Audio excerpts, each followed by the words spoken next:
You've mapped every host, every hidden page, and every leaked secret around your target. Now comes the moment Recon turns into attack.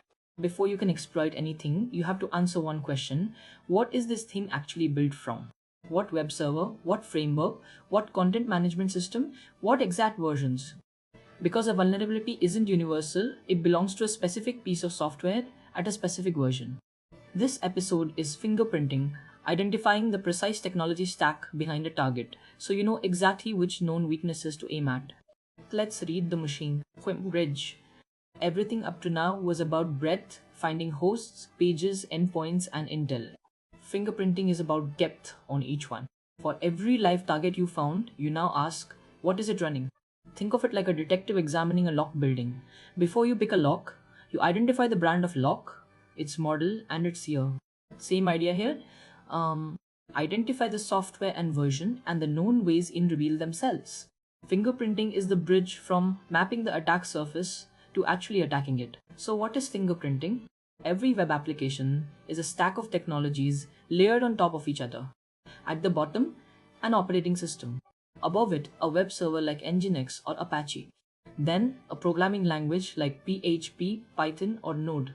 Then a framework like Laravel, Django, or Express. Maybe a content management system like WordPress on top. And a front-end framework like React or Angular in the browser. Fingerprinting is identifying every layer in that stack, and crucially, the version of each. That complete picture is what tells you where the target is vulnerable. Why does the version matter so much? Because exploits are version specific. A critical vulnerability might exist in WordPress 5.8 but be patched in 5.9. If you know the target runs the old version, you have a direct path in. If you attack blindly, you waste time throwing exploits that can't possibly work.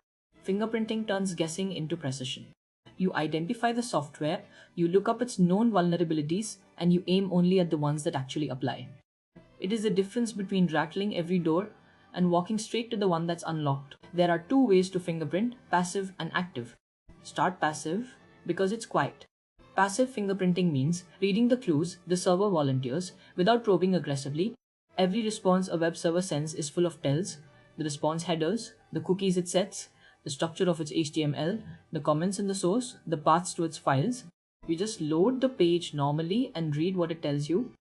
A huge amount of the stack can be identified this way, with traffic that looks completely ordinary.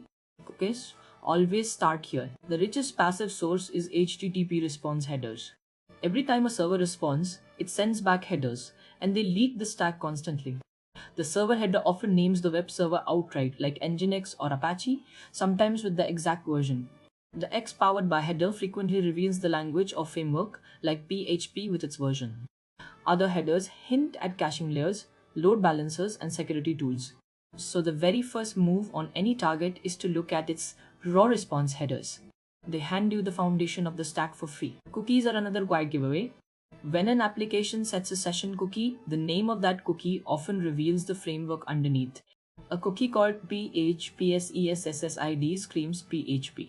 One called JSESCSSIONID means a Java application. Laravel_session points to Laravel. The CSRF token cookie, the way sessions are named, the flags they set, all of it fingerprints the framework. So inspect the cookies a site sets on your very first visit. Their names are like a signature of the technology that created them. Now let's automate this with tools, starting with whatweb. Whatweb is a fast, classic fingerprinting tool that visits a URL and identifies the technologies in use from hundreds of signatures. You point it at a target, and in one request it reports the web server, the content management system, the JavaScript libraries, analytics tools, and often version numbers all at once. It has aggression levels from a single polite request up to more thorough probing. Whatweb is usually the very first automated tool you run on a live host, a one-line snapshot of the entire stack. Alongside Whatweb, there's Wappalyzer.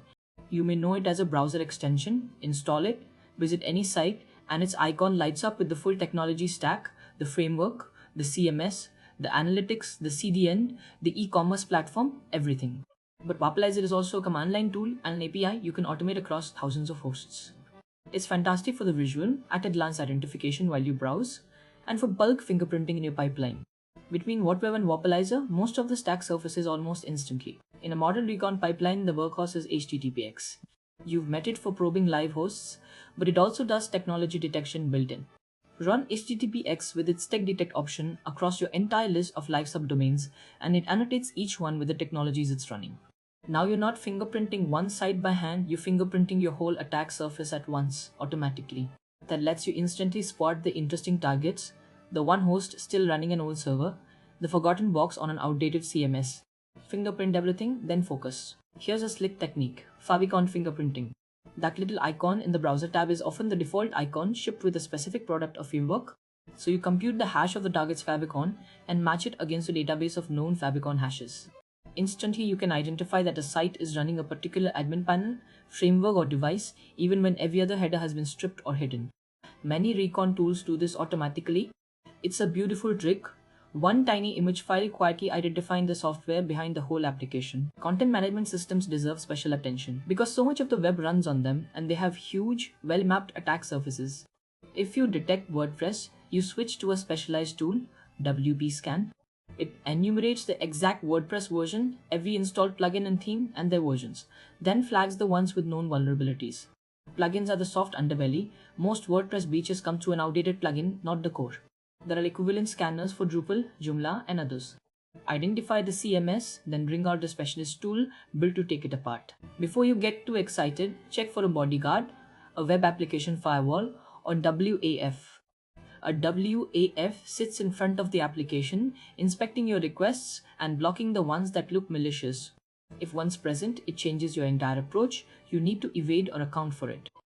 A tool called WAFW00F detects whether a target sits behind a WAF and often identifies which one: Cloudflare, Akamai, AWS, and so on. Knowing the WAF upfront saves you from wondering later why your clean exploit keeps getting mysteriously blocked. Let's talk about pinning exact versions because that's where fingerprinting pays off.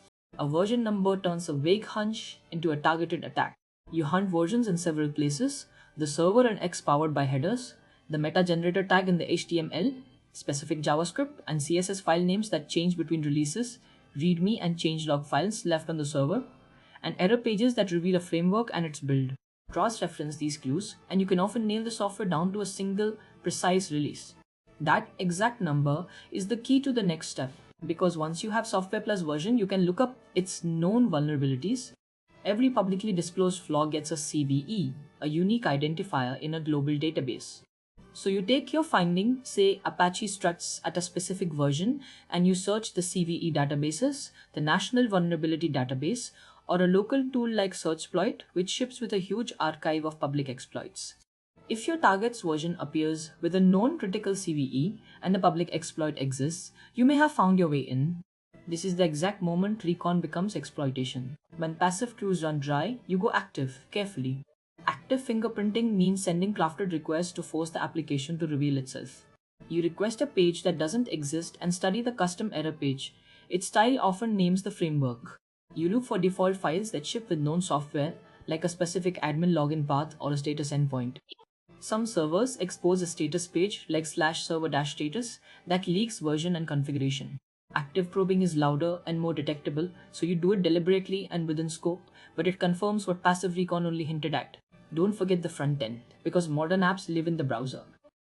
The JavaScript framework, React, Angular, Vue, shapes how you'll attack the client side later. You identify it from telltale signs: the structure of the HTML, specific global variables, characteristic file names in the page source, and framework-specific attributes on elements. Even better, developers sometimes leave source maps in production, files that reconstruct the original unminified code, handing you the app's entire front-end logic. Fingerprinting the client stack now sets up every client-side attack you'll learn next. Let's tie it into one repeatable flow. Take your list of live hosts. Run httpx with tech detect across all of them for a first automated pass. On the interesting ones, run whatweb and check Wappalyzer for a fuller picture. Read the raw headers and cookies by hand for the details tools miss. Detect the CMS and, if it's WordPress, unleash wpscan. Check for a WAF with WAFW00F. Pin exact versions, then map each to known CVEs. What comes out is a per target profile, exactly what it runs, and exactly where it's weak. A few pitfalls to avoid. 1. Trusting a single tool. Different fingerprinters catch different things, so cross-check at least 2. 2.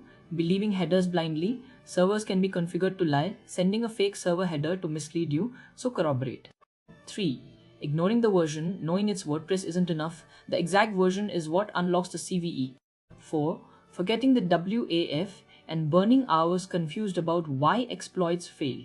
And 5. Being reckless with active probing on production. Fingerprint thoroughly, corroborate your findings, and always respect the scope. Step back and see why the skill defines a good hunter. Anyone can run a scanner. The people who consistently find critical bugs are the ones who deeply understand what they're looking at. Fingerprinting is that understanding. It transforms a target from an anonymous website into a known quantity. This exact server, this framework at this version, this CMS with these plugins, behind this firewall. Once you can read a stack like that, vulnerabilities stop being random luck and start being a logical consequence of what the target is built from. So here's where we are. You've done full reconnaissance, mapped the surface, gathered the intel, and now fingerprinted the exact technology behind every target. You know what they run and where they're likely weak. That completes our entire recon and enumeration foundation. Next episode, we finally cross the line into exploitation, and we start with the classic that still breaks the modern web everywhere, injection. We'll begin understanding how untrusted input becomes code the server runs. Subscribe so you don't miss it, and tell me, what's the most outdated software you've ever caught a site running? See you in the next one.